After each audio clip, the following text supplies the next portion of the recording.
In this world, individuals with the power to battle monsters are known as raiders. They hunt down demons and obtain priceless treasures. In the process, they act as humanity's shield, and though their profession is perilous, they are hailed as heroes. They are adored by the masses and envied by many, as the thrill of the hunt hides the brutal reality of their perilous profession. Those who fail to join their ranks can only watch with jealousy, and our tale begins within the walls of a public restaurant. The calm is suddenly broken by an angry shout, a voice that belongs to the protagonist of our story. His name is Jay Hyun, and he is absolutely furious to learn he's being hired as nothing more than a meat shield for a raid. A man in glasses quickly tells Jay Hyun to keep his voice down, reminding him that he was the one looking for some fast money. This job, however undesirable, is the only one on the table right now, and as much as Jay Hyun might resist, it seems he doesn't have much of a choice. Jay Hyun then explains that the bespectacled man is Jung Won. Jung Won works for the Raider Agency, connecting unaffiliated raiders like Jay Hyun with temporary guild jobs. So when Jung Won finally called, our hero thought he'd landed a fantastic opportunity, but it turns out he's just being offered the role of cannon fodder, a frontline defense in a dungeon swarming with the undead, essentially a disposable meat shield. He's meant to be abandoned at the first sign of trouble. Jay Hyun sighs, questioning why this is his only option, especially when raiders with lower rankings than him are snagging all the high-paying contracts. Jung Won then brings up his martial arts class, a specialization that, despite its prestigious history, is now rarely sought after for jobs, which only infuriates Jay Hyun further. He demands to know if he's being looked down on simply for being a martial arts raider, and the agent reluctantly agrees. He explains that in today's world, graduates from every major magic academy dominate the field, taking all the best requests. The harsh reality is that martial arts raiders take longer to complete missions and suffer significantly more injuries. Employers take serious note of this fact, and that's the grim bottom line. After all, unlike mages who attack from the safety of the rear, martial arts raiders must fight on the front lines, making them far more susceptible to getting hurt. This is precisely why, in any given battle, mages hold a clear and decisive advantage. Jay Hyun reflects that a mere 10 years ago, martial arts raiders were the most sought-after warriors. That era is long gone, and he's filled with regret for not choosing to become a mage when he had the perfect chance.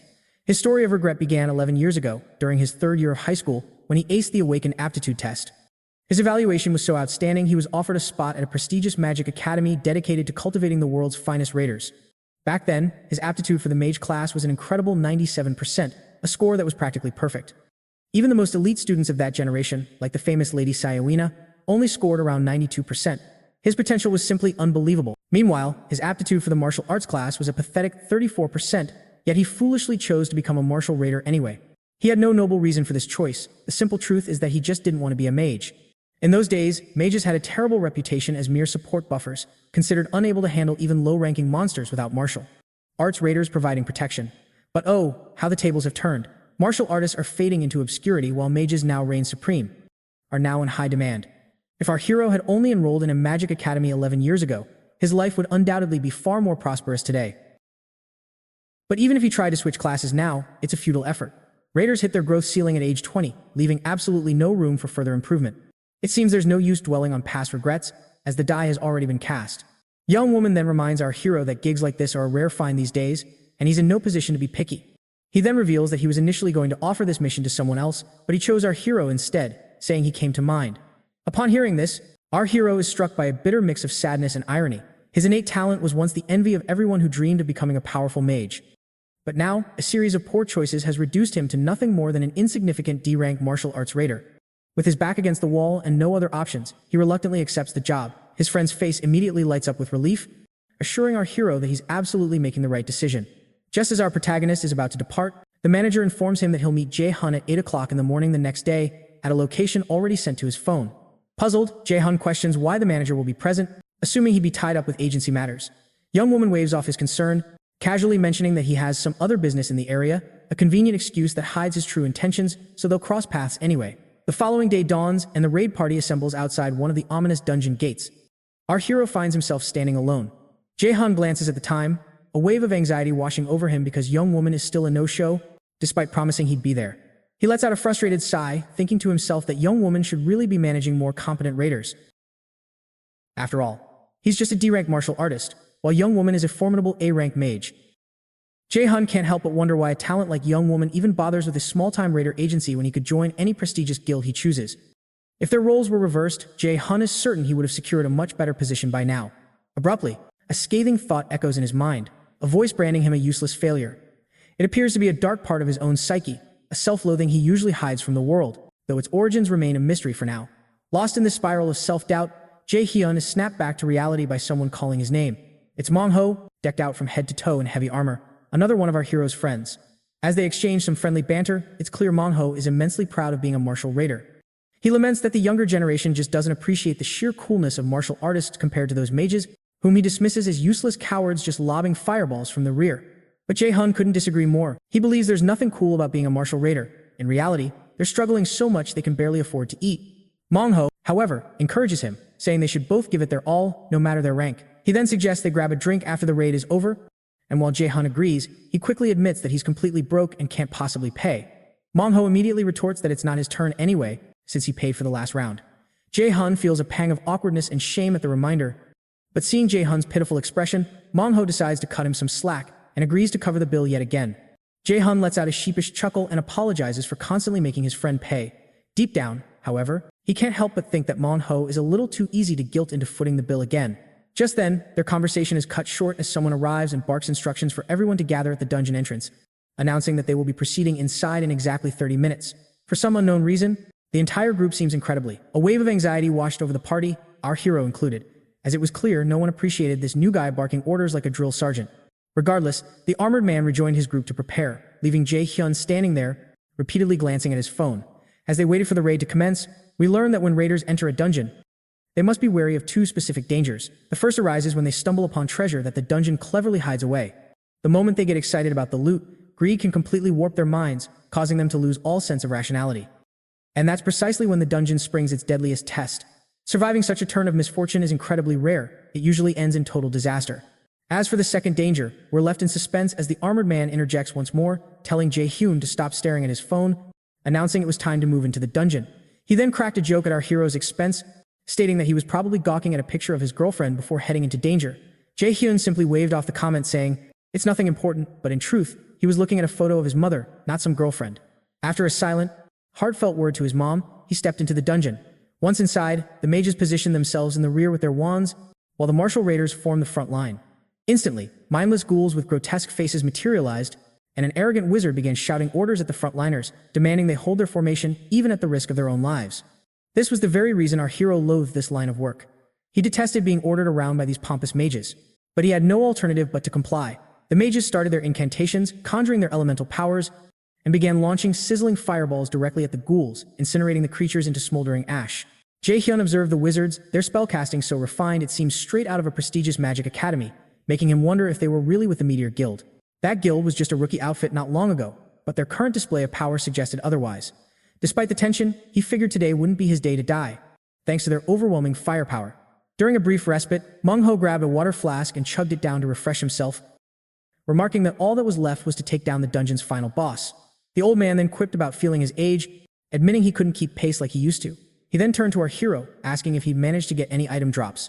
His tone was cheerful, as A-rank dungeons were known for their valuable loot. The young man decided to check for himself, but the moment he opened his system window, it began to glitch erratically, and he was struck by a sudden, splitting headache. A new system message then appeared, declaring that the IER system was malfunctioning and the connection to the user would be temporarily severed. This was followed by another notification, explaining that for some unknown reason, the IER system had failed to reboot. Our hero had never encountered a situation like this and was completely baffled. Abruptly, a voice echoed in his mind, compelling him to follow the light. Startled, he glanced around, only to see the glitching system notifications, which now warned that an unknown entity had infiltrated his system and that the safe mode restoration was failing. Jay Hyun was utterly lost, with no idea what was transpiring. The old man, noticing his strained expression, asked if something was amiss. The young man simply replied that someone had told him to follow the light, and right on cue. Then, something peculiar begins to happen. Glimmering orbs of light start to manifest out of thin air, and he wonders if this is the path he was meant to see. It seems this ethereal glow, which hides its destination from others, is visible only to him. Even the old man is completely oblivious. The old man questions his strange behavior, but with no explanation to give, our hero's eyes remain fixed on the light as he swallows his fear. He resolves to uncover what it is. When the old man asks where he's off to, our hero simply assures him that he'll be back shortly. After trailing the light for some time, he finds himself in a bizarre hidden corridor, and the system window immediately flashes before his eyes. It delivers a shocking message. The ACER system has been disabled, and the status window cannot be loaded. He desperately tries to interact with it, but the interface is completely frozen. Another alert pops up, stating there's partial damage and the system will now attempt to reboot in safety mode. Jay Hyun is completely baffled. Ever since he first awakened as a hunter, at the age of 10, the system has never once crashed in 17 long years. There has never been any damage or need for a reboot, not even once. He can't help but suspect that the strange voice he heard is connected to the system going haywire as it continues to glitch and bombard him with the same failed notifications. Despite the system's collapse, he continues to follow the mysterious light, wondering what kind of secret the Aesir system hides within its code. Now, for a quick rundown on this system, it's supposedly named after the Aesir, the gods of Norse mythology like Odin and Thor. Legend says the system emerged as a gift from the Aesir themselves, becoming humanity's last hope during the catastrophic year of 2011. In that period, a truly massive tree shot up from the middle of the Pacific Ocean, reaching an unimaginable height in a mere 9 days and casting a long shadow over the entire world. That terrifying tree was, of course, none other than Yggdrasil, the world tree of myth. When it fully matured on that 9th day, the floodgates of hell opened. The world was engulfed by a catastrophic wave of monsters, with half of the human population perishing in the chaos, while the survivors contended with famine and plagues. In that moment of utter despair, true heroes emerged. Wielding divine powers, they brought a glimmer of hope to mankind, and it's rumored the first of them graduated from a secret magic academy. Soon after, many others began to awaken their Aesir systems, becoming raiders to fight for humanity's survival. From that point on, Aesir has been humanity's ultimate weapon against the monster threat. But now, our hero is worried. If the system itself is changing, he fears the consequences could be disastrous. His path suddenly terminates at a dead end, where a strange green door stands right before him. He's taken aback at first, but then a slow grin spreads across his face as he realizes this must be the legendary treasure gate. For those unaware, these are secret rooms a dungeon hides, appearing with an incredibly low probability, even within the most high-level dungeons. They are known to contain special items, rare materials, and sometimes even artifacts from a forgotten magic academy.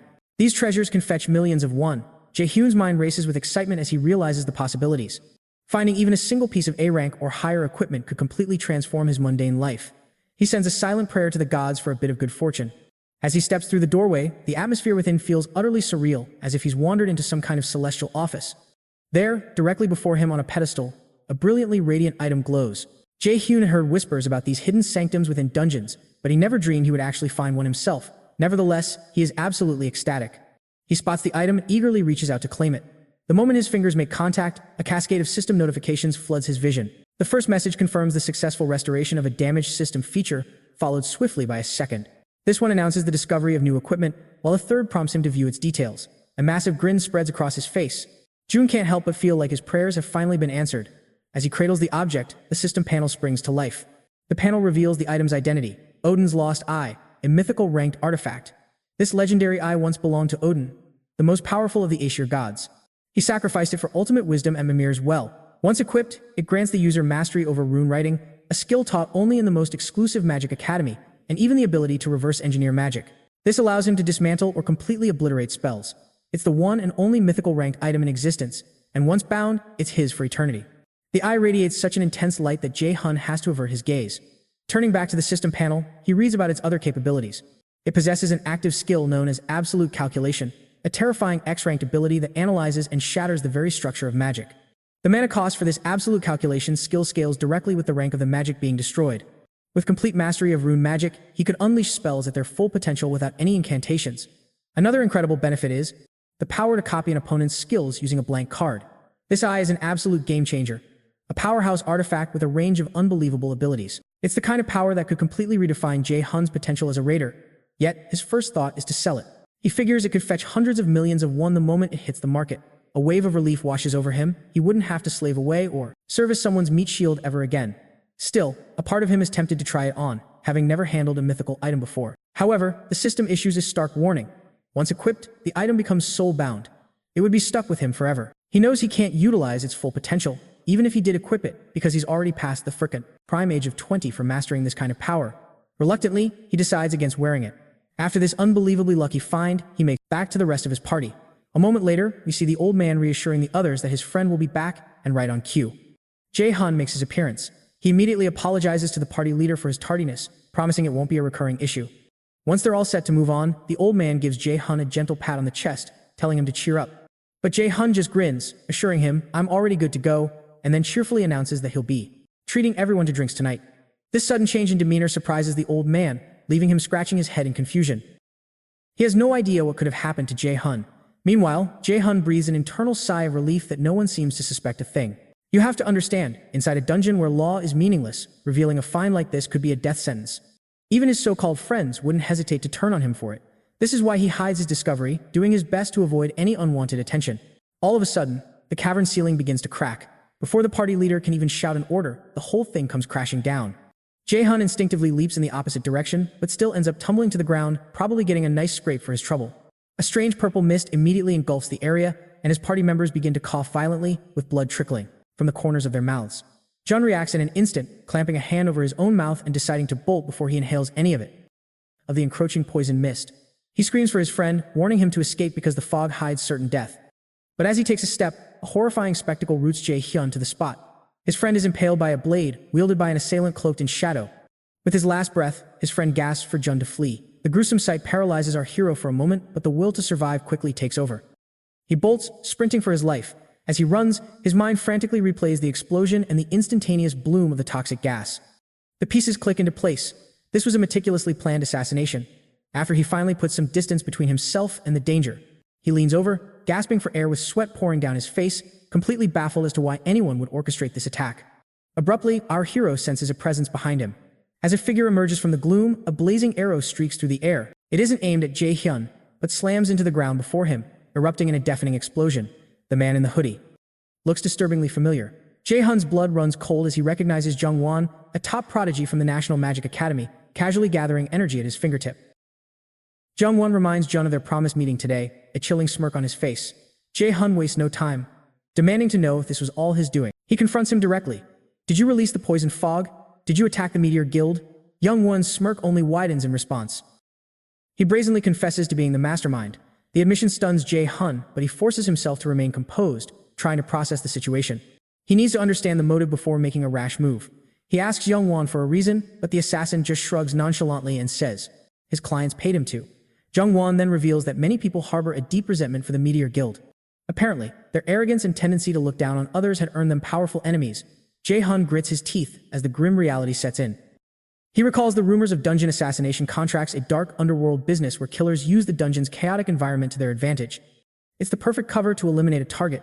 It seems the Meteor Guild themselves weren't strangers to these sordid affairs. And now, they've paid the ultimate price.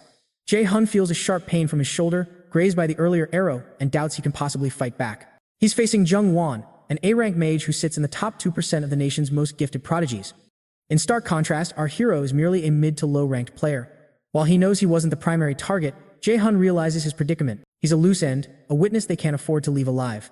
Naturally, like any noble hero, Jun feels a burning desire for justice. He wants to avenge his fallen comrades, especially Manhwa. But he understands that a reckless move now would be suicide. Instead, he tries to reason with him. He promises Jung Won that he'll keep his mouth shut about the Meteor Guild's fate, but the man in glasses isn't interested in promises. He unleashes another barrage of searing fire chains. Jay Hyun desperately sidesteps, narrowly avoiding the lethal assault, but his face isn't so lucky. The intense heat of the blast sears his cheek. He knows that even a fraction of a second's delay would have spelled his doom. The unhinged mage relentlessly hurls more fiery chains straight at Jay Hyun, forcing him to keep running for his life. He's desperate to get away, utterly confused as to why he's being targeted with such ferocity, given he's just a D-ranker who barely scraped by in the Magic Academy. With every passing second, more bruises and burns cover his face from the onslaught, yet the merciless attacker shows no sign of letting up. All at once, that familiar voice that hides in the depths of his mind resurfaces, taunting him, calling him a pathetic fool and questioning his very worth. It screams at him, asking why he even bothers to exist. It's becoming clear that this tormentor, always lurking in his thoughts, is an inseparable part of him. Father. A vision of his father flashes through his mind, and something clicks for Jay Hyun, prompting him to boldly ask if his own father is the one behind this assassination attempt. The man in glasses freezes upon hearing Jay Hyun's question, but then he starts to chuckle. His quiet chuckles soon erupt into a full-blown maniacal laugh, confirming Jay Hyun's worst fears. Our hero is struck completely silent by this revelation. With the confirmation, his mind is flooded with images of his mother, recalling the absolutely heart-wrenching day he cried bitterly over her cold, lifeless body. He glares at Jung Won, demanding to know if his father also ordered his mother's assassination 5 years ago on that fateful winter day. The bespectacled man grimly affirms it, admitting that he could never possibly comprehend why a father would order the deaths of his own wife and son. Jung Won then fires another arrow at Jay Hyun, taunting him about his hopeless situation. He summons a swarm of fiery arrows, preparing to annihilate our hero, and just before he unleashes them, he offers a final, chilling goodbye. Jay Hyun remains silent for a beat, then suddenly activates Odin's Eye. In an instant, Jung Won's confident smirk vanishes, replaced by pure shock as he witnesses Jay Hyun manifesting magical energy from within. The raw power that hides deep inside him just keeps surging, showing no signs of stopping. which leaves the bespectacled fool utterly terrified. Grasping the gravity of the situation, Jung-won decides he has to end Jay Hyun right now. He launches a blazing arrow straight at Jay Hyun, fully expecting him to dodge or panic, but Jay Hyun doesn't even flinch. As the projectile gets dangerously close, it simply fizzles out into nothingness, causing Jung-won's jaw to practically hit the floor. It seems the eye has finally awakened, a fact confirmed by the system itself. A confident, almost cocky smirk spreads across Jay Hyun's face as he revels in the surge of power coursing through his veins. The system window appears once more, informing him about the availability of a blank card. Meanwhile, Jung-won is completely losing his cool, baffled at how his magic was neutralized with such ease. Our boy wastes no time and uses the blank card to perfectly copy Jung-won's skill, known as Blitz Chain, and makes it crystal clear that this bastard is about to suffer a very painful end. In the very next moment, he summons his own fiery arrows, while Jung-won can't process how his signature skill, a technique he spent years perfecting at an elite magic academy, is now being wielded by a supposedly lowly D-rank raider. Despite visibly shaking in his boots, Jung-won tries to warn Jay Hyun that taking him down won't be such an easy feat. In response, Jay Hyun unleashes a volley of fiery arrows, confidently telling Jung-won that they're about to settle this once and for all. In retaliation, the man in glasses fires his own barrage of arrows, and their powers collide. However, it's immediately clear that Jay Hyun is gaining the upper hand. He maintains the relentless assault, forcing the once cocky assassin to turn and flee for his life. In a desperate move, Jung-won tries to counter with a use massive blitz chain attack, but Jay Hyun instantly activates his absolute calculation ability, completely disintegrating the incoming spell, while simultaneously firing his own arrows straight at his target. In a panic, Jung-won throws up a magical barrier to protect himself from the blow. But Jay Hyun is far from finished. He uses absolute calculation a second time, shattering the shield and leaving Jung-won completely defenseless. The arrow finds its mark, striking him directly before he has any chance to dodge. As the smoke clears, Jay Hyun calmly walks toward the fallen Jung-won, who is now pathetically begging for his life like a character in a bad soap opera. Even with tears streaming down the man's face, Jay Hyun shows no mercy, unleashing a devastating fiery arrow. The arrow strikes true, obliterating the arrogant foe in a single, powerful blast. Utterly drained from the fierce battle, Jay Hyun collapses. He slumps to the ground, reflecting on the irony of finally obtaining a mythic item, only to meet his end in such a pitiful manner. As a raider, death was a familiar, terrifying concept, but confronting it firsthand was an entirely different kind of dread. The chilling sensation of life slipping away began to creep over him. Then, unexpectedly, a system window materialized before his eyes. It announced a new download, presenting an unbelievable offer, a chance to escape. By activating the system, he could leap back to a specific point in the past. Realizing he had nothing to lose, Jay Hyun accepted, muttering, "All right, let's do it." With his consent, the new system known as Norner activated, and the scene abruptly shifted to a realm where divine-looking women were present. They conversed in an ethereal language, completely incomprehensible, as a blonde woman extended her hand, seemingly reaching for our hero's own. Just as this connection was made, the familiar blue system windows suddenly flashed, a menacing crimson red, and a new alert appeared. The notification declared that he had become a sworn enemy of the High Aesir, and at the same time, he acquired 2 new passive skills. As a consequence, half of the Aesir's gods were now perpetually watching his every move. The next moment, he jolted awake in his own bed. His face was a mask of pure terror, as if he'd just witnessed a ghost. He frantically scanned his surroundings, everything feeling disturbingly surreal, before gazing at his hand. A small, crimson orb of fire materialized in his palm as the system announced the user's successful return to the chosen time period. A flood of past memories flashed before his eyes, showing him his deceased mother and the time he fought against young woman. Then, seeing his mother in the flesh, he rushed to embrace her, clinging tightly and praying desperately that this incredible moment wasn't just a fleeting dream, and it was real. He was truly holding his mom. After some time passed, alone in his room, a sharp pain in his chest yanked him back to the harsh reality of his situation. The system confirmed the date, November 15th, 2020, the exact point he had regressed to. It also noted his body had successfully healed by 20%. Gasping for air, he still questioned if this was all a dream, but the familiar sights of his room confirmed he was undoubtedly in his old home. A new system notification appeared, presenting a quest titled, "A Break is the Mother of Success." His primary objective was straightforward: rest until fully recovered, with the promise of a blank card as a reward, an item that hides immense potential. Once his health was fully restored, the boy took a deep breath, attempting to quiet the storm of thoughts in his mind, reflecting on his death at the hands of that foe and his miraculous regression 11 years into the past, all thanks to this mysterious new system. 11 years ago was the time he was in his 3rd year of middle school. He glanced at his calendar and a crucial fact hit him. He hadn't yet been enrolled in the Mill's Magic Academy. He then found an old note he wrote to himself, a stark reminder to choose the path of martial arts. But now, with a second chance, he grabbed a pen and decisively struck through the words. He refused to waste this opportunity on martial arts. This time, he knew becoming a mage was the only path forward. The scene then transitioned to him, having dinner with his mother, fighting to contain the overwhelming emotions and the tears welling up in his eyes.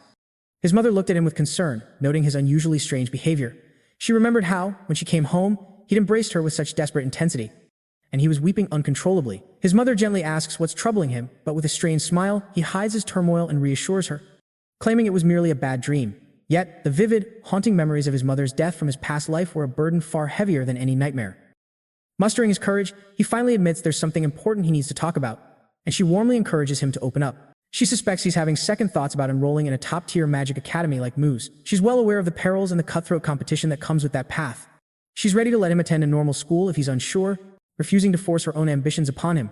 However, defying her expectations, our protagonist reveals he's thinking of switching his major to join the magic department instead. His mother lets out a small laugh at this sudden pivot but readily gives her approval. Although she's clearly taken aback by the sharp turn from his previous resolve to pursue the martial arts major, she trusts her son's judgment implicitly, believing he must have a solid reason for this change of heart. Patting his cheek gently, she urges him to follow his passion, whether that leads him to martial arts or magic, telling him not to stress about the money. She vows to support him unconditionally, no matter what he chooses.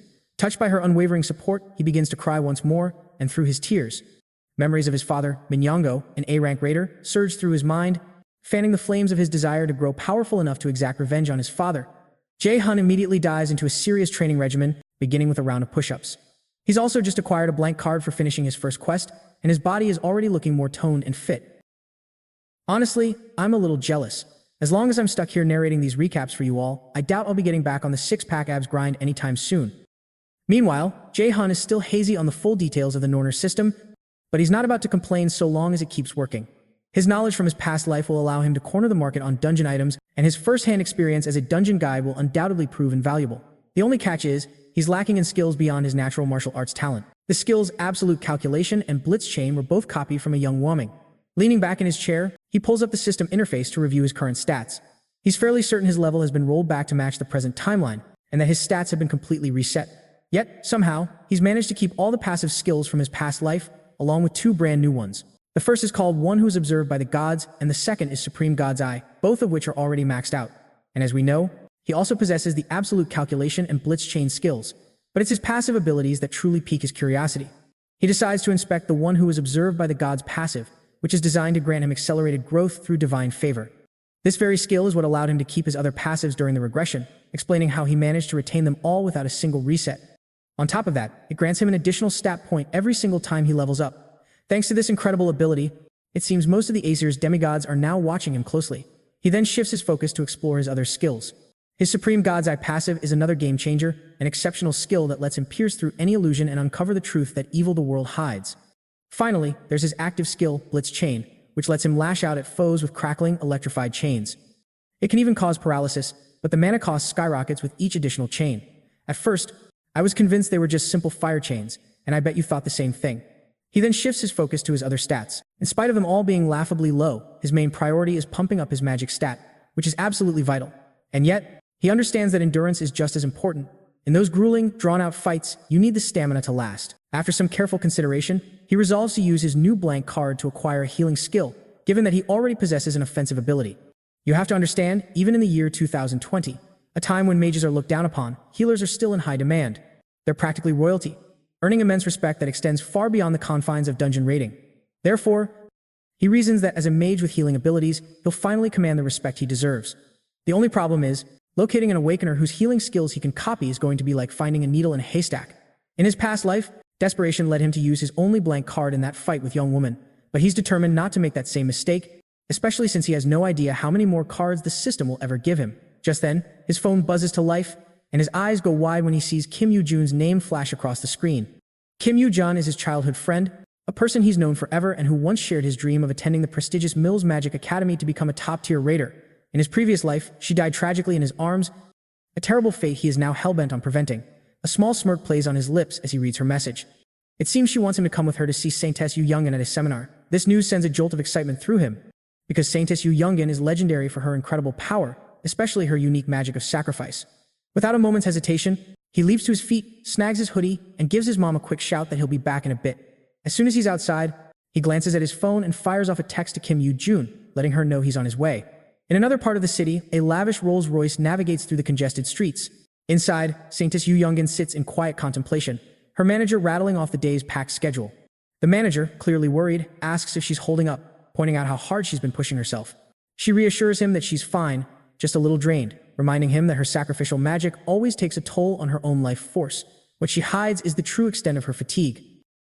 The manager can't shake his anxiety, desperately wishing for another healer with skills on par with the legendary Lady Sioena. He is terrified that it's only a matter of time before the accumulated exhaustion completely overwhelms her. Elsewhere, our heroic pair finally makes it to the venue. Kim Yoo-jun is practically buzzing with excitement, dragging our protagonist through the dense crowd. Once they find a spot, he can't resist teasing her, asking if the only reason she invited him was because she was scared of getting lost. She immediately gets flustered and annoyed, telling him not to make such wild accusations. Her subsequent silence, however, is a dead giveaway that he hit the nail on the head. He playfully jabs at her again, remarking on the irony of such a brilliant girl having such an abysmal sense of direction. Even as she's giving him an earful, our hero is secretly thanking his friend. If he can successfully copy Yu Youngin's sacrifice ability here and now, it would completely change his future, potentially giving him one of the most powerful connections in all of Korea. As everyone finds their seats, both he and his excited friend are left in awe by the sheer size of the Saintess's following, which is hardly surprising given she's the guildmaster of Lotus and a top-tier healer with a global reputation. In this day and age, raiders aren't just treated as disposable pawns, yet she consistently puts the well-being of others first. Finally, she graces the stage, and the crowd absolutely erupts. Our protagonist waits patiently, seeking the perfect opening to copy her abilities. While he observes, he internally recalls that in just 2 months, the Saintess is destined to fall gravely ill during a dungeon raid. And the cause is a noble sacrifice involving her own healing magic. He concludes that he is the only one who could possibly save her, if only he can successfully replicate her powers. Meanwhile, Kim Yoo-jung is practically vibrating with excitement, a fact Jay Hyun finds rather irritating. On stage, the Saintess begins her speech, describing the world's dire state due to the Yggdrasil tree and the monsters that feast on human lives. Despite this grim picture, she offers a sliver of hope, reminding everyone of the Awakened who can fight back to protect humanity, urging each of them to consider becoming a raider. As her address ends, the fans are in a state of sheer ecstasy. Even Jay Hyun acknowledges the weight of her words, noting that since battling monsters on the front lines is no simple feat, most people are understandably hesitant to become a raider. He's a perfect example of this, as he once considered selling the Eye of Odin just to avoid the dangers of raiding for some quick cash. As they walked, she couldn't stop gushing about the Saintess, while our hero relentlessly teased her, much to her growing annoyance. He then casually mentions that he already called her mom to come get her, knowing her notoriously poor sense of direction. She suggests he just ride with them, but he waves off the offer, claiming he has other matters to take care of. Before he goes, he casually drops that he's changing his career path to dedicate himself to magic with the focus of a top student at a magic academy, and hints that he'll need her tutelage later. With that, he departs without explaining his sudden career shift, leaving her feeling confused and a little dejected. Our protagonist then begins scanning the crowd, and finally locks eyes on the Saintess's car. A slight smirk forms as he walks toward it, but the manager immediately notices him. The man intercepts him, firmly stating they aren't accepting fan visits at the moment, but the boy boldly declares he is there to meet director Yoo Song-in. The manager sighs, visibly annoyed at having to deal with what he assumes is another obsessed fanatic. With a frustrated expression, the man cockily tells the boy to scram and to respect her privacy, pointing out that even the director would be annoyed by his presence. Our hero insists he is not there for a fan meet and greet. To convince the man, he reveals the secret she hides from the world, that he knows Lady Sioena is suffering from an incurable disease and brazenly claims he is the only person on Earth who can cure her. Naturally, the director is shell-shocked by this and becomes absolutely livid, grabbing our hero by the collar and furiously demanding to know where he heard such a thing. But the boy calmly advises him not to create a public spectacle, nodding toward the curious bystanders. At that very moment, the Saintess herself lowers her window and addresses our hero directly, asking if he can truly stand by his bold words. He answers with absolute certainty, assuring her he can, in fact, cure her illness. Though she is wary of letting the stranger get close, the lady decides to give him a chance, reasoning that any lie he's telling will be exposed soon enough. His unwavering confidence, however, only serves to make him seem that much more suspicious to her. She instructs her manager to make time for the boy and to find a more private setting for their meeting, to a place where they can speak in private. Once they've found a more secluded spot, the lady cuts to the chase and asks how he's aware of her affliction. The boy offers a brief apology but states frankly that he can't disclose his source, making it abundantly clear that if revealing that information is a requirement, then he will not treat her. The lady can't help but chuckle at his audacity before moving on to her next question. How exactly does he plan to cure her? Jay Hyun is refreshingly direct, telling her he intends to copy her sacrifice skill. As you'd expect, the lady is utterly stunned by this revelation, and her manager's patience wears thin, causing him to lash out at our hero, demanding to know if he even grasped the concept of a unique skill and how he could possibly intend to replicate something that is exclusively hers. Now, before we go any further, let's break down what unique skills are. They're basically S-rank abilities, the absolute pinnacle of power, which can only be obtained through bloodline inheritance or a rare individual skill manifestation. Unlike the standard abilities one might learn through formulas at a magic academy, unique skills possess impenetrable formulas, rendering them impossible to duplicate. This inherent monopoly ensures they remain exclusive to certain individuals or families.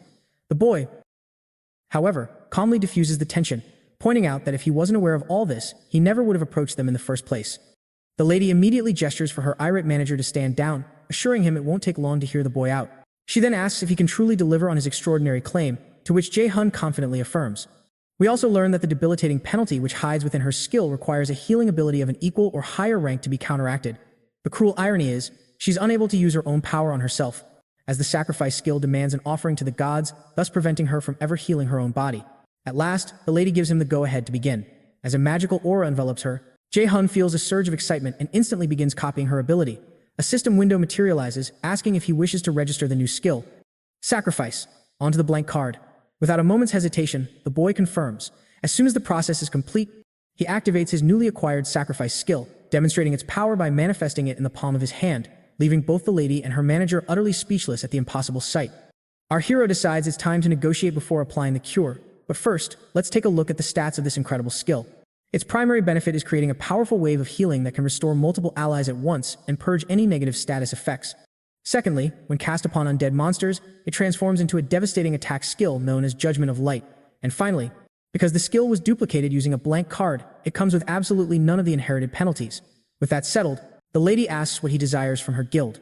While her tone is professional, inwardly she's confident that handling this mere middle schooler will be a simple affair, especially given her status as the formidable representative of the Lotus Guild. But the boy cuts right to the chase, asking her to sponsor him. The lady lets out a small laugh, asking if he's seeking her sponsorship simply to help him grow as a raider. He confirms this without a shred of hesitation, explaining that it's his ultimate dream and that he needs the resources, connections, and backing that only sponsorship can provide to truly become powerful. Thoroughly impressed by his unwavering determination and proven skill, the lady readily agrees to sponsor him, but she attaches a condition. The moment our hero hears this, he's struck with amazement. Even though she's in no position to bargain, her boldness remains unshaken. With unwavering conviction, the lady clarifies that her ailment is a private matter, entirely separate from the affairs of the Lotus Guild. However, what our hero requests is beyond her sole authority. He's seeking the backing of the entire guild, which has no obligation to him whatsoever. Undeterred, our hero confidently tells her to state her conditions, and if they are reasonable, he will consider them and decide whether to form an alliance. His mind races, calculating every possible scheme. She hides behind her calm facade, but she completely surprises him by simply asking him to join the Lotus Guild. The boy is taken aback, immediately questioning if her offer to recruit him is genuine. The guild master then outlines her reasoning.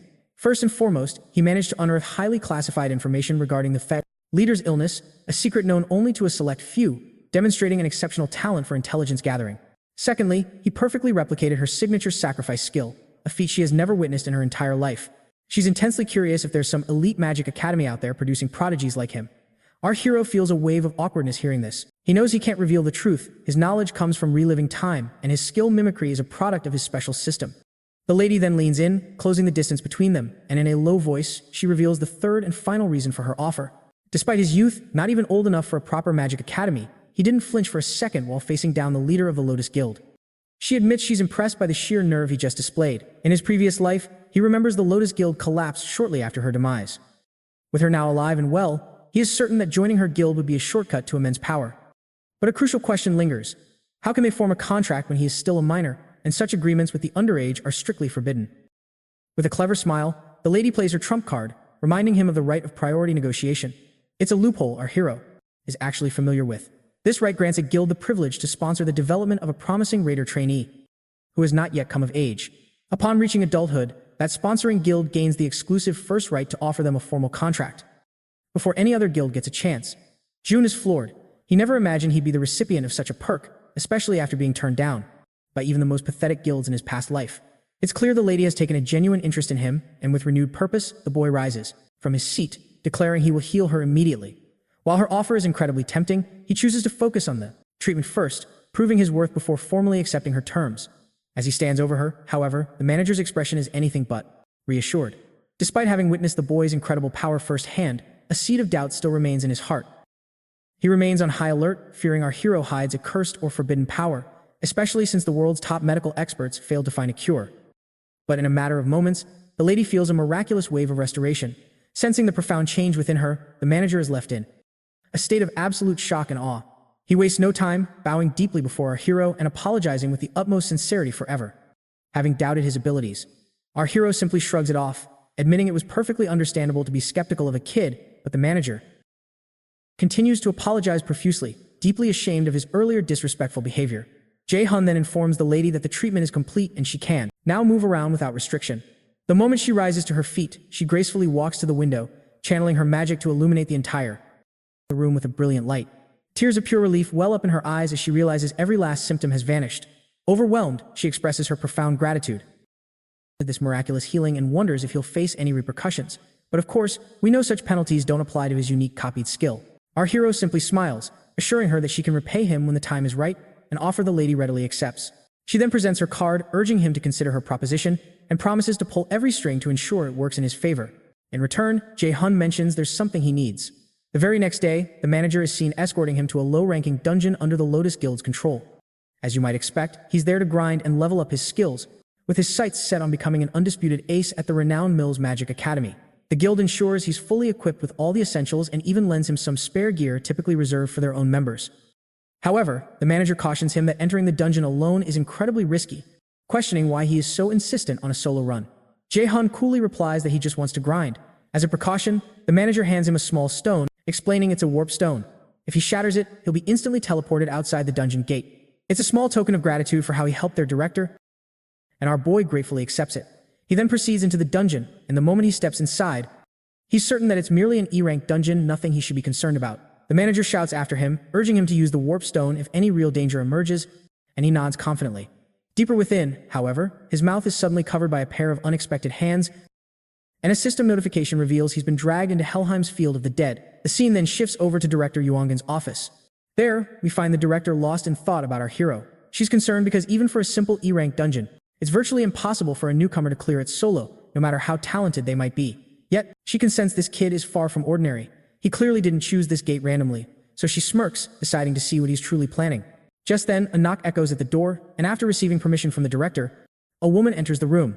The director inquires about the update she requested, and the other woman promptly hands her a file, explaining that it contains our hero's complete profile.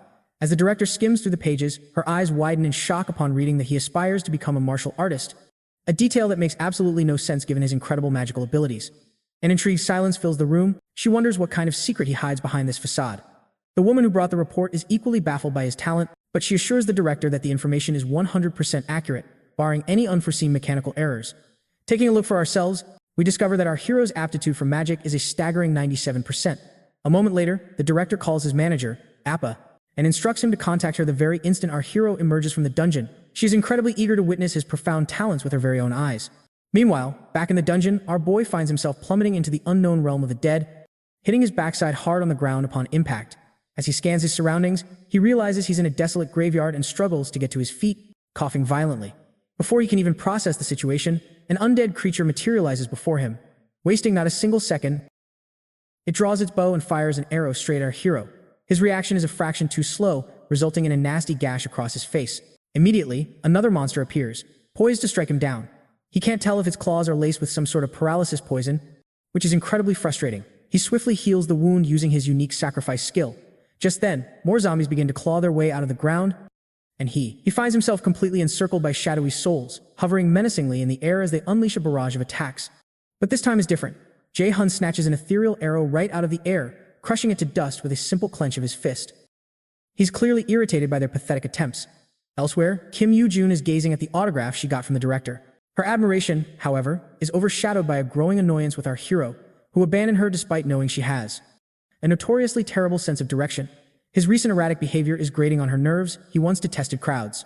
Yet suddenly, he was willing to tag along. He'd never just abandoned her like this before, always making sure to see that she was okay. But this time, he left her high and dry, all by herself, and to top it all off, he's switching his focus entirely to the magic class at their magic academy. Even with his lifelong dream of martial arts, she can't fathom this abrupt change. It just doesn't add up. She knows him as someone thoughtful and meticulous, not a person who acts on a whim. Impulsively, she starts firing off another text, giving him a piece of her mind for ditching her. Meanwhile, back in the dungeon, a layer of courage peels away as Jay Hyun's face drains of color, revealing a terror he usually hides as he stares down the ghostly apparitions. Making matters worse, these spirits are moving with a chilling coordination, unlike any monster horde he's ever seen. He decides to fall back on an item, a staff expertly forged by a master blacksmith from the renowned Lotus Guild. Now, before we proceed, let's understand this dungeon, Helheimr, the foreboding realm of the departed, ruled by Loki's own daughter, Hel. It stands as one of the 9 worlds in Norse mythology brought into existence after the initial 7 realms were formed, with the exceptions of Midgard and Asgard. These legendary worlds include Niflheimr, the chilling domain of fog and ice, Muspelheimr, the searing world of eternal flames, Jotunheimr, the colossal kingdom of giants, and Alfheimr, the luminous home of the elves. There's also Svartalfheimr, the shadowy world of the dark elves, and Vanaheimr, the realm of the wise Vanir gods. Yet, the coldest and most desolate of them all is Niflheimr, the very place where Helheimr itself resides. This domain is an absolute nightmare for any novice adventurer, but our hero is practically vibrating with excitement to put his new abilities to the test. He resolves to unleash the sacrifice skill, a gift from the goddess Nora. When he channels it through the undead monsters, bam! It erupts into a spectacular area of effect assault known as the Judgment of Light. A wraith immediately lunges at him, but our hero reacts in a flash, swatting it down with his wand and sending it flying backward. He then prepares to cast Blitz Fire, which incinerates the monster into nothingness, netting him a cool 70 experience points for felling the Death Wraith. He doesn't stop there. Riding the momentum, he chains his Blitz moves together, putting on a dazzling display of power. With every monster that falls, a wider grin spreads across his face as the experience points continue to pour in. Next, he lunges toward another undead archer and brings his staff down hard, right on its skull. Crack! His wand splinters in 2, but not before he successfully eliminates the creature. His expression turns to one of pure shock. He stares at his broken wand, the realization dawning that he was fighting more like a brawler than a mage. His recklessness had just cost him a valuable weapon. With a newfound seriousness, he activates his sacrifice skill once more. The holy judgment of light descends from above, crashing down upon the remaining monsters, incinerating them in a brilliant flash. As the undead are reduced to smoldering ash, he collects a substantial amount of experience points from the encounter. He decides to take a moment to recover amidst the settling haze, using a healing spell to restore his energy. A wave of relief washes over him. He made it out in one piece. He's also learned a crucial lesson today. Never, ever overestimate his own abilities. Though divine judgment spared him this once, he knows he can't count on such luck again. He must get out of this place. But he quickly realizes he has no idea how to escape. With a heavy sigh, he prepares to use his warp stone as a last resort. Before he can, however, a terrifying aura of mana envelops him from behind. When he spins around, there's nothing there. Suddenly, he senses an unseen presence closing in, and in the next moment, a powerful grip clamps down on his throat as he raises his busted wand. He then jabs the splintered wand directly into his own thigh, a desperate act to ensure he makes damn sure not to let out a single scream that might attract more trouble. Little does he know, a hideous monstrosity hides in the shadows, stalking him from just beyond his sight. Right on cue, the system chimes in, revealing the dungeon boss, Nightshade, has appeared, and the power gap between our hero and this foe is astronomical. The system practically screams at him to flee the dungeon at once. He fumbles desperately for his teleportation stone, but before his fingers can close around it, the monster pounces from the darkness, sending the stone flying as he slammed into a wall, coughing up mouthfuls of blood. His health points take a catastrophic dive. The system immediately urges him to use a healing item, but it looks as though he has no time for that, because the beast is already upon him, launching another vicious attack. Just as he braces for the final blow, the monster before him freezes solid, leaving him staring in absolute disbelief, wondering what in the world just transpired. That's when a woman's voice, cool and authoritative, echoes through the cavern. The woman who materializes looks divine, like a goddess descended. She commands the monster not to harm him, revealing that she herself brought him to this place as an important guest. This half-demonic, half-angelic figure then informs our hero that he is destined to be the adversary. Utterly confused, the boy has no idea who this powerful woman could possibly be. The lady continues, expressing her belief that he was meant to effortlessly crush this monster, as befitting the adversary. However, it seems she was mistaken, now seeing him as just an average kid with unremarkable abilities, no better than any other student from a magic academy. She questions why Loki chose someone so pathetic to be the adversary against the mighty Aesir gods. The boy struggles to stay conscious, feeling his life slipping away with every drop of blood lost. He knows he cannot afford to die here, not when he's been given a second chance to set things right. Seeing the unyielding determination in our hero's eyes, the lady acknowledges his resolve, but states that he's still far too weak to fulfill his role as the chosen one.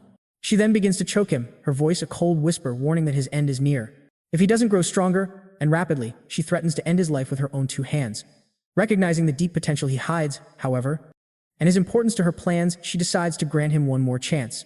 She urges him to become immensely stronger than he is now, strong enough to defeat the Nightshade monster with ease. If he succeeds, she promises him a reward, but emphasizes that he must hurry, And just like that, a system window appears with the first main quest, Hell's Trials. His primary goal is to take down Nightshade within 2 months. It becomes clear that this mysterious lady is none other than the goddess Hel herself, Loki's own daughter. If he succeeds in this mission, the goddess Hel will personally grant him her gift, but failure means the penalty is death. As sinister, shadowy hands begin dragging him into the darkness, his vision fades to black, and the scene comes to a close. The scene shifts, and we're once again facing the blonde goddess from his time regression, who seems to be whispering cryptic words to our hero, in an otherworldly tongue. Then, just as suddenly, he jolts awake back in the real world. As he gets to his feet, he discovers that his wounds have vanished without a trace. A quick glance at his status window reveals the same quest hovering there, confirming that the entire ordeal was real, and the woman he met was none other than Hel, the goddess, who reigns over Helheim, one of the 9 realms of myth. He's still completely in the dark about this whole adversary business, and he's already noticed a familiar term right after acquiring the new Nornir system.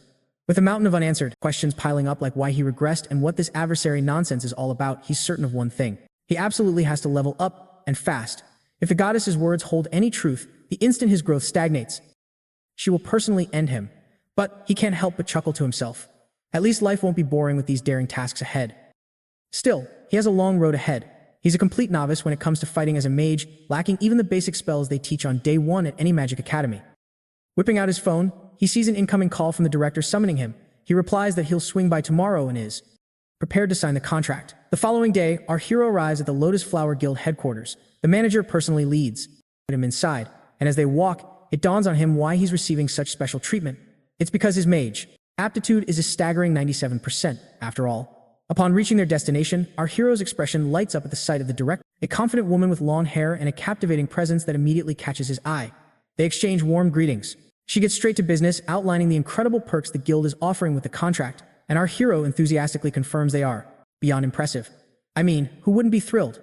In addition to a generous living stipend, the guild will provide him with an Ane key, unlimited supply of B-rank items, replaced for free if they break. On top of that, he'll rake in a substantial share of the profits based on his contributions during raids, terms typically reserved only for elite A-grade raiders. However, before putting pen to paper, he presents a condition of his own. The director warmly encourages him to speak freely. He explains that it has only been a single month since he switched from martial arts to magecraft, leaving him completely green when it comes to magic. Therefore, he requests to be personally trained by the director herself. The manager is stunned by our hero's sheer audacity to make such a bold demand of the prestigious director without a hint of hesitation. Meanwhile, our hero asks if she'll agree to his condition before he signs the priority negotiation contract with the Lotus Guild. She simply chuckles, amused by his interesting request, and agrees to his terms. He thanks her, and she playfully reminds him that she's already well aware of the potential he hides, and she's eager to see it in action. She then presses him to give her a demonstration of his talent if he's up for it. Naturally, our hero had already seen this coming. After all, his raw talent is the primary reason the Lotus Guild is so interested in him. He immediately asks what she'd like him to do to demonstrate his power. The director simply snaps her fingers, and a swirl of blue energy manifests behind her, coalescing into a perfect mana cube as she tells him to withstand it. Our hero is utterly dumbfounded at the sight. The director then reminds him that anyone with talent worthy of a top-tier magic academy should be able to handle this. He'll need to prove he can handle at least this much if he expects to secure that priority negotiation contract with her Lotus Guild. You see, the mana cube is a sophisticated test used by B-rank mages and above to measure their mana sensitivity. It's a trial so advanced, it's rarely seen outside an elite magic academy. There's no way our hero won't be overwhelmed, as a mere 7% of all awakened mages can even withstand it. He asks the guild master if her intention is to intimidate him, but she reassures him that failure won't impact their priority negotiations. She promises the contract will be signed regardless. With no alternative, our hero steals his resolve and steps toward the challenge. The guild master signals her manager to proceed, who immediately voices his concern, noting that even seasoned mage raiders find this test daunting. She simply reaffirms that our hero is far from ordinary, making the risk well worth it. Reluctantly, the manager complies and activates the device. As the mana cube hums to life, the young man falters before its overwhelming energy. The woman behind him offers a word of encouragement, and with that, he finally musters his courage and steps inside. Once he's inside, the manager's anxiety is palpable, seeing only a young kid facing an impossible task. But the guild master reassures him. She states confidently that he can handle it, trusting her intuition, which insists he is not destined to fail. Within the cube, our hero feels as if he's adrift in a vast, ethereal ocean composed entirely of mana. To his surprise, he can breathe normally. This alleviates his initial fear of mana poisoning, a fatal condition that can result from prolonged exposure to such dense energy. Now, he begins his search for an exit, recalling that the only escape from the cube is a singular door that hides among the countless swirling whirlpools. This lone gateway is his only connection to the outside world.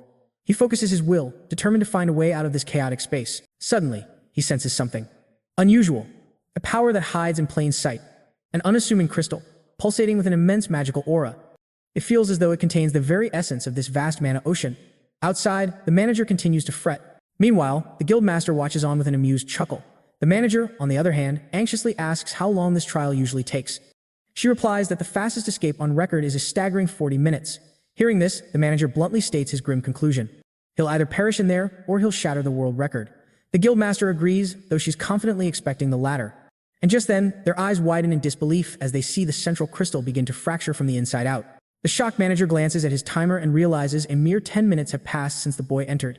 While those outside can only guess what's happening, our hero senses the crystal's immense power and grins, realizing his ticket out. He surmises that shattering it is the key. With newfound determination, he propels himself toward the crystal, grasping it tightly. In one swift motion, he clenches his fist and obliterates it into countless fragments. As cracks spiderweb through the space around him, a system notification appears. It announces he has acquired a new passive skill, Crystal of Mana Operation. In that instant, the entire mana cube begins to collapse. The spectacle leaves the two onlookers in a state of sheer terror and awe. This kind of trial would challenge even an S-rank prodigy from the most prestigious magic academy. Yet our hero demolished it in just 26 minutes, utterly shattering the previous record held by the European Union's prodigy, Camilla. Her record, a feat noted by the world, stood at an incredible 36 minutes. The manager rushes forward, shaking our hero's hand with unrestrained enthusiasm. He showers the young man with praise, and while the guildmaster joins in, her expression shows a deep curiosity about how he actually accomplished it. To shatter the cube with such speed. He explains that he discovered a crystal within the cube and simply broke it, leaving the lady utterly stunned. She knows that a mana cube's crystal contains its entire magical essence, and it's incredibly rare for anyone to even locate, let alone break, especially a newly awakened individual. The fact that our hero not only found it but completely shattered it implies his mana capacity far exceeds the cube's own, a power he unknowingly hides. She's overcome with a moment of pure elation and immediately vows to guide him toward becoming the greatest mage the world has ever seen. The scene then cuts back to Lady Kim Yu-jang, who is clearly irritated by Jun's tardiness. Our protagonist's mother stands beside her, confirming that he is in fact late and isn't answering his phone. Suddenly, a conspicuously flashy Rolls-Royce pulls up, capturing both women's attention. They are absolutely floored to see our hero emerge from such a luxurious vehicle, completely blowing their minds. How on earth could he afford something like that? Jay Hyun spots the two women and gives them a cheerful wave. While his mother is a bundle of nerves, worried he's gotten mixed up in something shady, Lady Kim is simply furious to see him looking so carefree. Once they're all inside, the girl immediately confronts him, demanding to know why he switched to the magic class. He casually explains that martial arts just wasn't his path anymore, and he's already submitted all the paperwork to enter the Magic Academy track. She presses him for more details about this sudden change of heart, but he deftly flips the script on her, asking why she decided to drop by. He follows up by asking if her parents are at work, and she nods, explaining that's precisely why she's staying the night, with his mother's permission, of course. We then discover that her parents work at a monster processing plant that ships creatures overseas, a job that keeps them constantly on the move. Consequently, whenever she finds herself alone, she tends to spend time with him, especially since his mother is a close friend of her parents.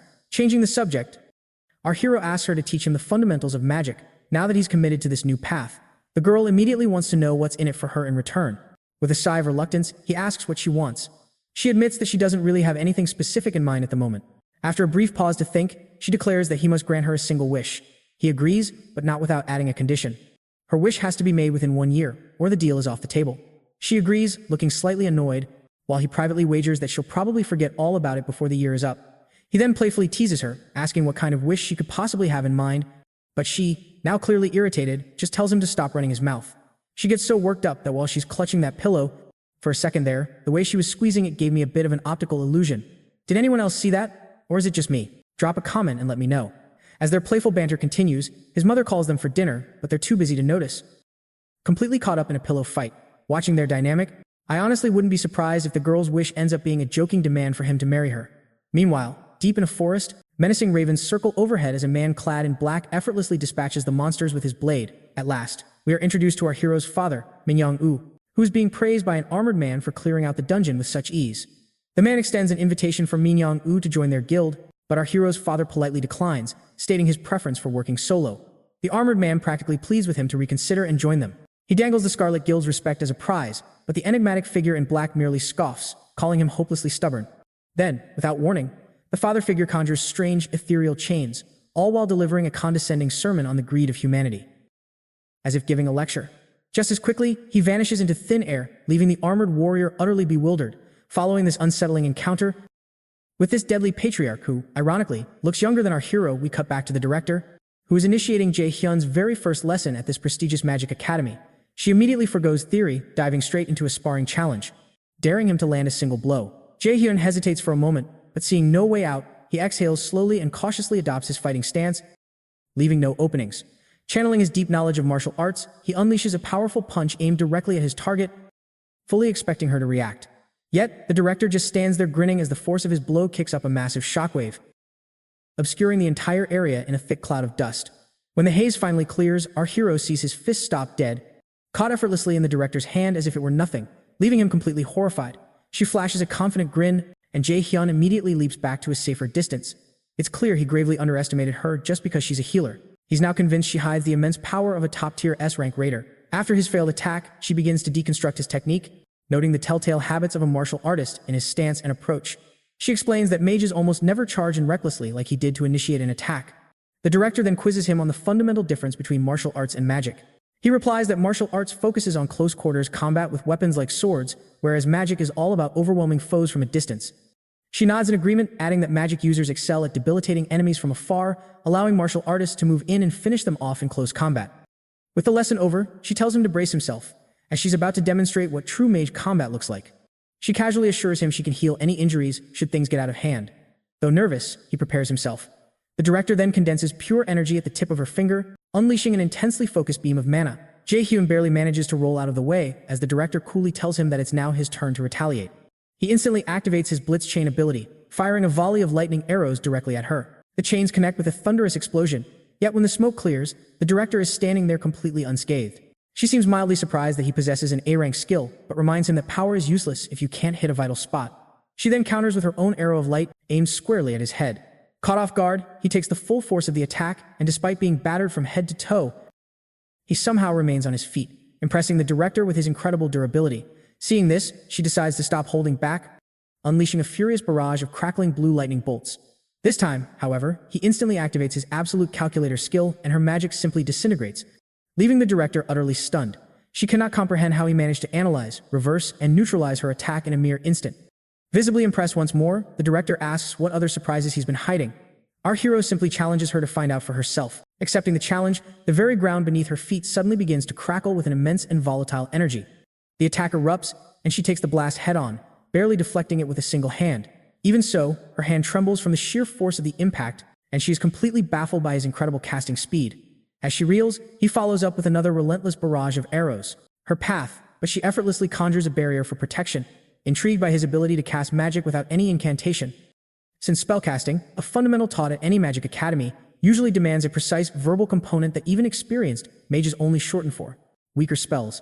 Yet, every single one of his attacks is devastatingly powerful, leaving her to wonder how he's achieving this without a single word. Meanwhile, our hero is completely drained, unable to summon the mana for another assault, and can only gasp out in frustration that she's an absolute monster to be this resilient. The woman approaches him with a knowing smirk, remarking that he's a fascinating boy who hides a vast well of potential. But she coolly points out his inexperience, catching him completely off guard and sending him sprawling to the ground. It happened in an instant. He's utterly baffled as to how, while she simply credits her years of hard-won experience. Mulling over his abilities, she has to give him credit for his impressive close-quarters combat and his flawless, silent spellcasting. She's particularly struck by his talent for deconstructing magic with reverse calculations, realizing he could develop a truly unique combat style. With that, she informs him that she's taking him on as her pupil, effective immediately. It turns out, he's the very first person fortunate enough to receive this exclusive honor of becoming her student. The scene then shifts to our hero sitting pensively, lost in his thoughts, until his new teacher snaps him out of it with a look of disdain. He clicks his tongue in annoyance, assuring her he's paying attention, even as she continues to devour the ice cream he bought for her as a makeshift tuition payment. He questions if she's had enough, but she retorts that she could eat this stuff all day long, before sternly telling him to concentrate on his lesson. As her magical instruction proceeds, a system window pops up. It reveals his magic knowledge has increased, and his magic efficiency has gone up by 5%, but the boy is growing weary of these constant notifications. Every time he grasps a new concept, they appear, irritating him to no end, as if the system is relentlessly forcing him to improve. Even Lady Kim seems to find his accelerated learning rate incredibly peculiar. In just 2 days, he's absorbed what would take a normal person 2 months. Yet, he shrugs it off, claiming it's not surprising, considering she can memorize entire forms with a single glance. His comment only serves to irritate his new teacher even more. She sharply demands that our hero address her properly as teacher, though her annoyance hides a deeper insecurity about him learning so rapidly, even though she's been a mage for far longer. She's genuinely concerned he might actually surpass her, much sooner than she'd like.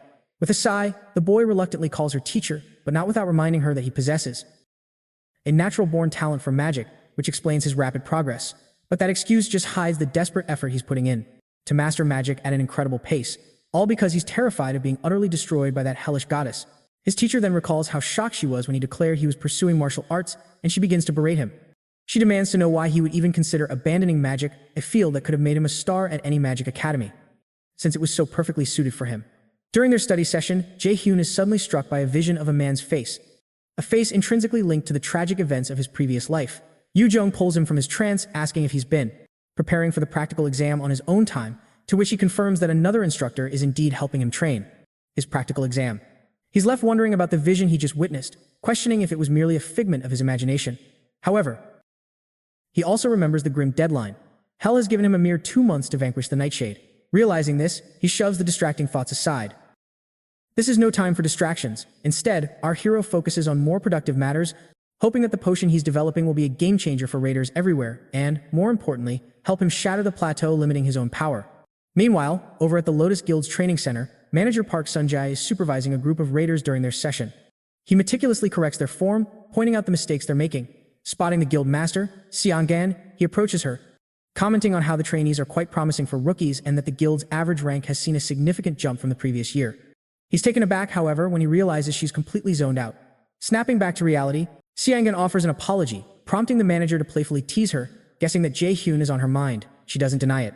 The manager's tone then shifts, recalling how several other raiders have attempted to master the very technique she intends to teach Jay Hyun, only to fail spectacularly. But Seongan is quick to remind him that he, too, witnessed Jay Hyun's extraordinary talent firsthand. His movements were so precise, without a single wasted motion, that it's clear he hides the experience of a seasoned veteran. At this moment, the guild master is utterly convinced. If another S-rank magician is destined to emerge, it will undoubtedly be Jay Hyun. As it stands, she remains the nation's sole S-rank magician. Still, being a healer, her combat effectiveness is somewhat limited. But if Jay Hyun were to burst onto the scene like a comet, it would send shockwaves through the entire world of magic. Sometime later, our protagonist is hard at work on a mana enhancement pill, which, as the name implies, is a concoction designed to permanently boost the mana of any awakened who consumes it, an artifact coveted by all magicians. As he toils away, yet another mixture fails, and in a fit of frustration, our hero hurls the spoon aside. By now, he's already burned through 3 entire sets of ingredients. At this rate, he's going to blow through his entire fortune if he keeps this up. In the current timeline of November 2020, the secret to creating the mana enhancement pill is still unknown. The formula won't even be invented for another 5 years. Before his regression, the recipe was generously shared by a world-class alchemist. When he released the formula, the alchemist stated his hope that the pill would be of immense help to countless raiders across the globe. It's becoming clear to our protagonist that this trial-and-error approach is futile, but then a new idea strikes him, one with a much higher chance of success. He needs to find Li Jiang, the very person who is destined to invent the pill 5 years from now. Even if he can't make the pill himself, forging a connection with the future genius is a worthwhile investment. Since Jiang is currently a first-year senior at the prestigious Mills Magic Academy, that's where he must go. He has to get to that magic academy to meet him. While he's away, Yoo Jun stops by to visit Jay Hyun, only to open the door and discover a cauldron bubbling with what looks like demonic energy and a sink that defies description. Her mind immediately jumps to the worst-case scenario, fearing something terrible has happened. The absolute disaster zone before her hides any clue of his whereabouts, making her wonder if she should call the police. Clutching a frying pan like a weapon, she cautiously surveys the terrifying wasteland of his apartment. Back in the past, just as the Yggdrasil. When the gates first appeared and monsters began to flood the world, a select few individuals rose to prominence with remarkable speed. One such man was Li Jian, known by the moniker Quickblade. When the first awakened hero vanished without a trace, Li Jian emerged as if destined to take his place as the first S-rank raider in all of Korea. Li Jiang, the very person our protagonist is on his way to meet, is the youngest son of this legendary Legion. As Jay Hyun enters the transportation facility, the attendant asks for his destination, and he requests a portal to a city known as Daegu. Daegu was now a desolate zone, abandoned due to the monster outbreak. It was a city where beasts swarmed from every corner and you had to worry about your survival the moment you arrived. Shortly after, our hero gets near the Mills Magic Academy in Daegu and sees he has a bit more of a walk to reach the main gates. Once inside, he wonders where he might possibly find Jaeong. Even though Jaeong was in the combat department, his actual talent for fighting was non-existent. The probability of Ja Sang, who actively dislikes fighting, ever using the Millis combat facilities is incredibly low. With this in mind, Jay Hyun decides to check the classrooms first.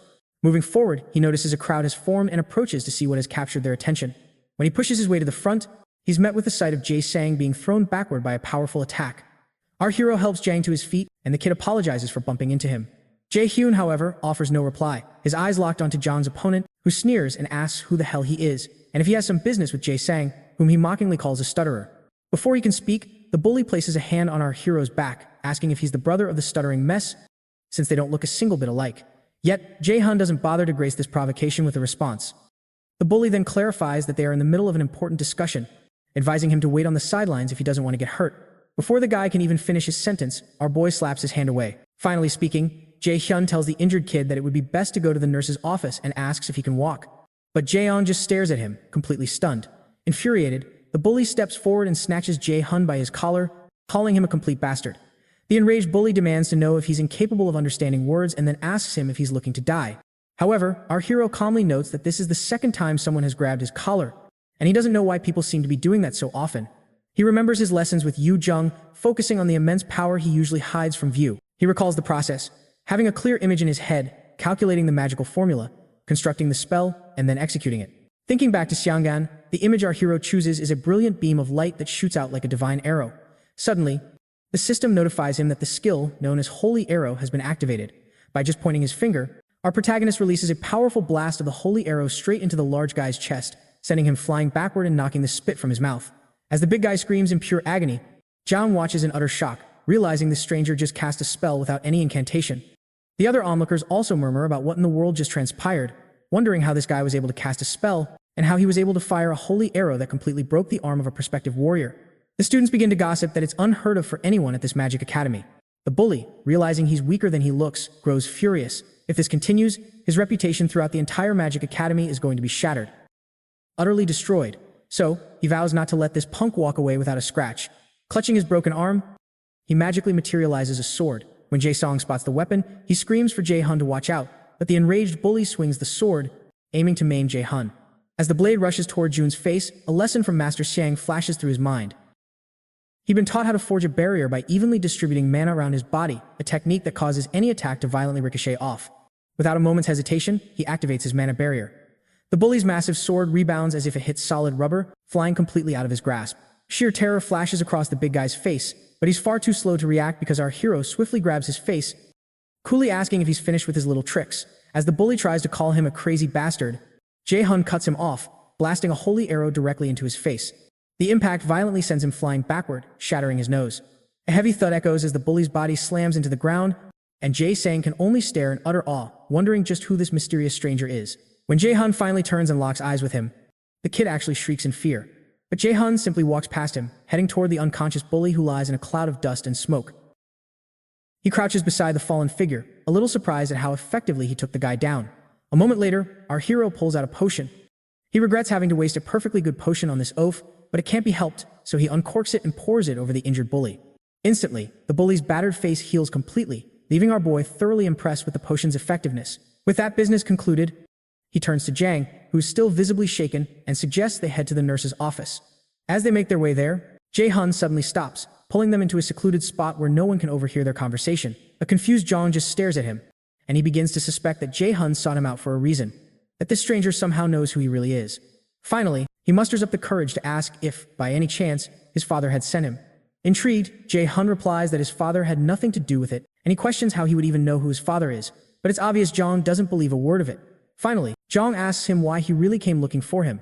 So, our hero gets straight to the point, informing him that he has a favor to ask. When Jae Hyun mentions that he'd like him to create a certain kind of pill, Jang is completely shocked, insisting he doesn't know how to make anything of the sort. Confused, Jae Hyun points out his obvious talent for alchemy.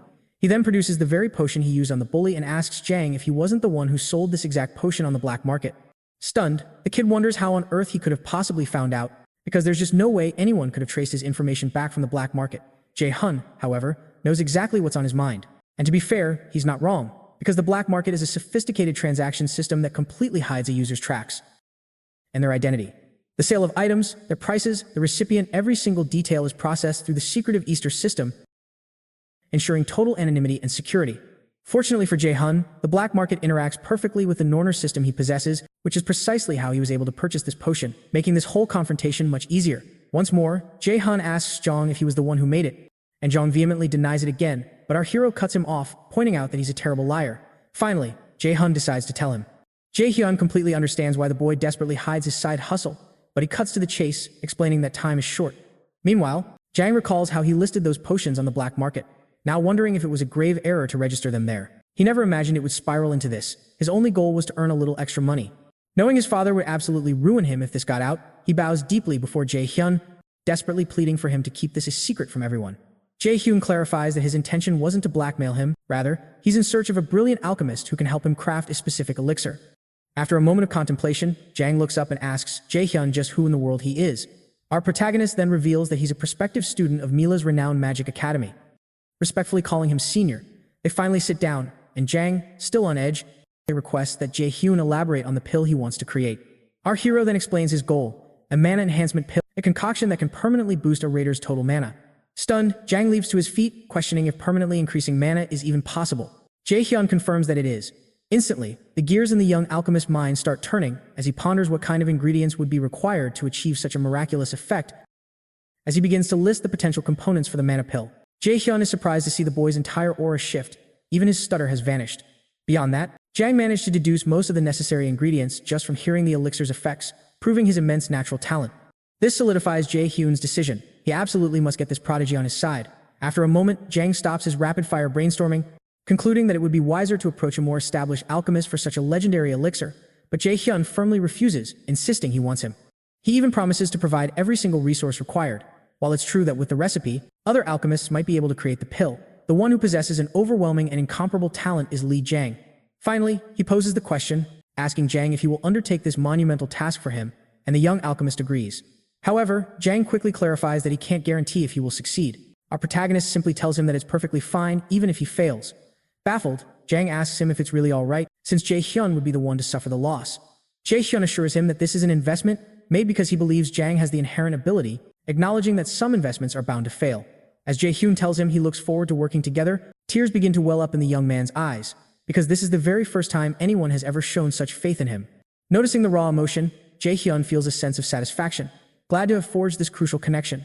The following morning, as Jang sits alone in his room, he reflects on the whirlwind of events from the previous night, and he wonders if anyone has ever believed in him so completely. He's always been the coward who hides his true self, not as gifted as his other siblings, and he lost his mother at a young age. He was ultimately left to fend for himself, forever unable to earn his father's approval. So, for someone to trust him enough to say that it's alright to fail feels completely surreal. The reality that he, who felt he had nothing to offer, could receive such profound trust for the first time strikes a deep chord in his heart, and the tears finally begin to fall. Meanwhile, Jay Hyun's primary quest remains unchanged, to conquer Hell's trial by defeating Nightshade before the time limit expires. Pushing his limits to gain Hell's acknowledgement, the quest promised a gift from Hell itself, and he was given a mere 2 months to complete it, with the price of failure being a death sentence hanging over his head. Now, the clock was ticking down, with only 10 days and 23 hours left to succeed. Sometime later, Jay Hyun headed to the training center for a sparring session, deftly weaving through her barrage of blue lightning assaults. As he surged forward to close the distance, he was met by a volley of energy blasts, but he managed to conjure a protective barrier. Without a moment's hesitation, he unleashed his own holy arrow, striking her position, but she had already enveloped herself in a magical shield. To her surprise, she spotted a crack forming on its surface, astonished that he had become this powerful so quickly. As the dust settled, they locked gazes in a tense standoff, reminiscent of an old Western duel, before Jay Hyun's body began to crackle, cloaked in brilliant yellow streaks of lightning as he activated his blitz chain ability. Xiangyan, however, appeared completely unfazed and ready for his onslaught. Just as they were about to clash, the manager intervened, telling them their session was over and that they'd certainly done enough for one day. The manager couldn't hide his astonishment, noting that the training hall, forged from arc metal, a material requiring immense power to even dent, had been severely damaged by their exchange. He knew that if he hadn't stepped in, the entire chamber would have been reduced to rubble. Later, during their break, Xiangyan remarked that his growth rate was nothing short of unbelievable. It was clear that the power he now wields and the variety of spells at his disposal had skyrocketed. This prompted her to ask if he was studying magical theory on his own, and he confirmed, mentioning he was learning from a friend. A wave of excitement washed over Xiangyan, who declared it was even better than she'd hoped. She had been concerned about her inability to assist with his theoretical studies. She mused that it seemed Jay Hyun had found a brilliant mentor, whose knowledge might rival any professor at a formal magic academy.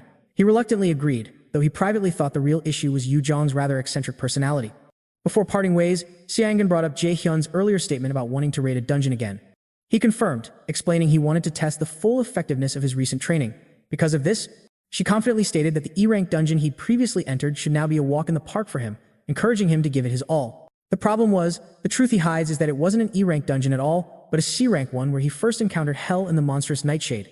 He couldn't help but question if he could truly defeat a C-rank boss single-handedly, but he pushed the doubt aside. He had prepared meticulously, and now, his only focus could be the coming battle. Later, Jay Hyun went to meet Jang, who presented him with a painstakingly crafted pill. Moments after consuming the mana enhancement elixir, his magic stats surged by a full 15 points, an unbelievable effect that left him utterly shocked. Alchemy, after all, is an incredibly profound and complex art. Even when crafting the exact same item, the outcome varies drastically based on the alchemist's skill. Had Jay Hyun entrusted these ingredients to anyone else, they likely wouldn't have been able to produce an item capable of boosting his magic stat by even 5 points. A smile finally broke through on his face as he told Jong that his talent was truly exceptional. Jong, however, credited Jay Hyun's faith in him and offered his own thanks in return. Shortly after, Jay Hyun departed, now confident he was fully prepared to conquer Nightshade the following day. Elsewhere, Hell was having a conversation with her Dragon Jimir, informing him that it appears they will be receiving a rather delightful guest that day. With 9 days and 22 hours remaining on the clock, he must clear the dungeon. Our protagonist then returns to the dungeon's entrance. He is bestowed a complete probationary Valkyrie set, which grants him a passive skill known as Mono Plundering. Shortly after, he steps into the dungeon, and the portal system announces that he will be transported to Helheim, the land of the dead, as a result of the Nornir system he possesses. He plummets through the portal, ultimately landing in the realm of the deceased. If he can defeat Nightshade, he will be granted an audience with Hell once more. Abruptly, a voice from behind addresses him as the adversary, making mention of Loki and Nornir. The monstrous being then unleashes a volley of arrows at him, but our hero quickly protects himself with a formidable magic barrier. As he glances back, he sees several monsters erupting from the ground, and he recalls how Shanjin explained that she wanted to teach him the combat style of a battle mage, a discipline that even a top-tier magic academy would struggle to perfect. These practitioners are often called swordsmen by warriors. It's a hybrid combat style that expertly weaves together both magic and physical attacks, but until now, no one has ever truly mastered it. As Jay Hyun whirls around to blast the monsters behind him with holy arrows, he reflects on how this fighting method isn't as potent as a long-range magician's and lacks the raw power of a close-quarters warrior. As he smashes one monster into the ground, he realizes the fighting style occupies an awkward middle ground, one that hides its true potential because it specializes in neither discipline